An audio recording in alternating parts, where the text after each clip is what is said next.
Hello YouTube, this is Wheelchair21 and this is a rolling review for the Ultraman Tiga Sky form. Ultraman Tiga Sky form is an Ultra Act that came out last year, which I'm getting to now this year. The reason is I got this last November when it went on sale at Hobbylink, no not Hobbylink, at Ami for like almost 50-something% off. This figure even also came with the first round pre-order bonuses. So that was even amazing. Yeah, it came with the Snow White Gutswing custom. Little miniature thing that I don't have on me at this time to show off, but amazingly it did. Well, anyways, getting right down to it. The figure comes with 3 sets of different hands. And they are Flight Hand, which is, more or less, it looks like a giant karate chop. This is actually not... This is the Flight Hand, or this is either the Flight Hand or the Blast Hand. I believe this is this is actually the Blast Hand for most of the attack parts, before the attack is emitted. This is also, this is actually hard, no, wait. Okay, this is the attack hand from what I'm looking at the effect parts, and this is the Flight Hand. The Flight Hand is with all fingers extended. The attack hand usually has a thumb pointed in, from what I am looking at from the blast effect parts that come with it. And the blast effect parts that come with it are the Tiga Slicer, Tiga Freeze, and Tiga Sky Powered Form. The Ran-Bolt Ray Bomb. Well, anyways, before getting into showing off these great accessories actually on the figure, things to know about it. It is pretty much 100% remold of the original Ultraman Tiga multi-type, with just slight modifications of less screw-ups with extension. The remolds. It had to remold some of the abdomen and lower leg syndrome, because as you can see, there's a different type of sculpt to the plastic mold when they were publishing these figures in the actual factories. The chests are almost accurate, with only a few issues are, this is not curved or as well molded as this, and tends to actually pop out and express itself. Well, it actually, on the other one, stays quite in place into the upper torso, along with the fact that it does not have the red power form mixed in, because it is multi-type. It has the red to even out, and the blue to, the blue and the red mixed together well, to actually even out his powers and abilities. And also, the thing is, since this is also a remold, the evening out of the silver for his regular Ultraman status is not equal on each side whatsoever, along with the fact that it has a switchable time limiter, and the head does not really need to be remolded except added new blue plastic, as you can see here. Nicer waist, but this is better built to actually complete itself, while the V is hard to see unless you actually extend the chest for flight mode. Yeah, that's the only time when it actually somewhat levels out. The joints are similar as before, the 360, double jointed in the elbow, double jointed in knee, as this is a very tight figure for once, as I kept it in storage for the past couple of weeks before this review. Also, a funky PVC control with the actual right foot, which is not my fault, nor the actual figure's fault. It's just manufacturing. A lot of other figures have a nicer right foot than this. Just manufacturing issues, most likely, since this is a later release of the figure that I've most likely gotten with the first round pre-order bonus. Or most of them come with the bonus still. I don't know. I don't really care, but I'm glad I sure as hell got it. Well, as it falls over again. Well, anyways,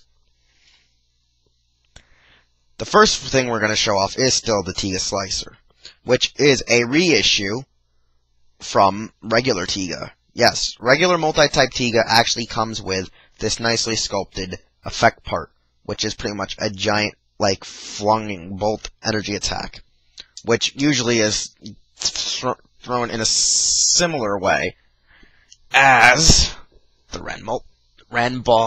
Ran-Bolt Ray Bomb.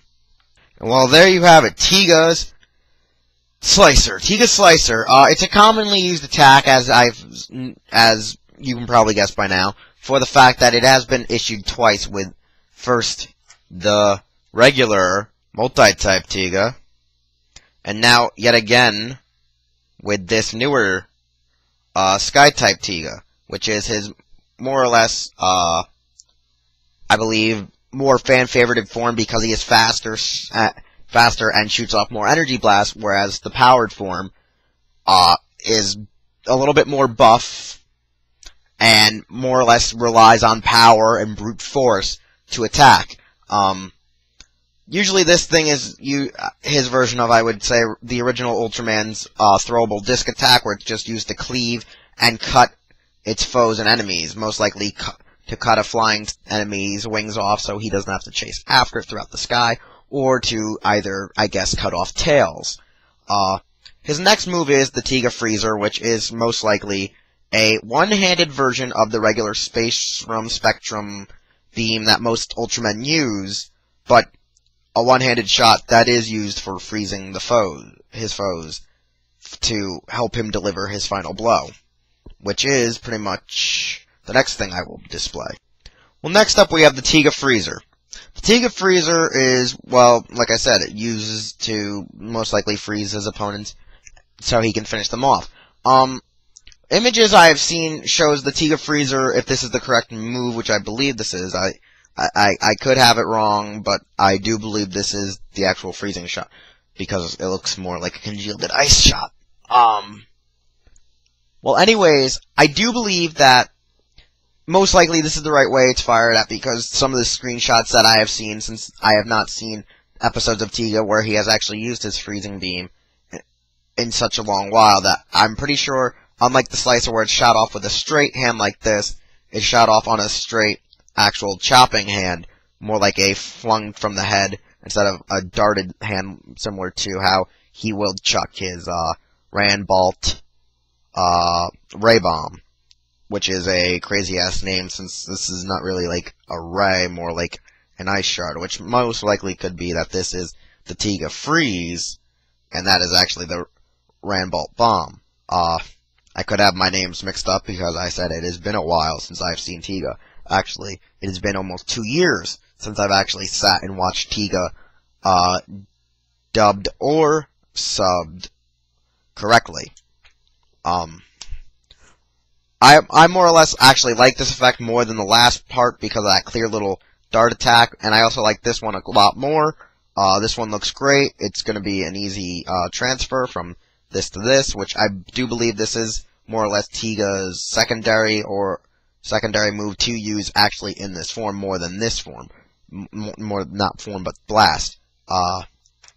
This figure, however, I do love the posability, and I do love, like, all the things it comes with. The fact that this has a nice little, like, ice beam effect, which most of his moves are to chill and freeze, which you would most likely want to be careful with special effect blast parts like this, just so you don't break them easily, because this is either soft or hard PVC plastic, where you should be actually extra careful, because on the box this actually shows that you're supposed to have the open hand be grasping under the blast to, like, hold the congealing as he pulls it from one palm and sends it out through the other palm, as my freaking another Tiga multi-type falls over.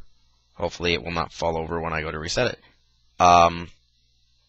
As it goes, because the joints... Well, anyways, these figures, I gotta say, are great. I more or less got Tiga for the fact that it was one of my main favorite Ultramen, and that I grew up with it, even though a lot of people hate the Foxbox rendition of the 4Kids dub.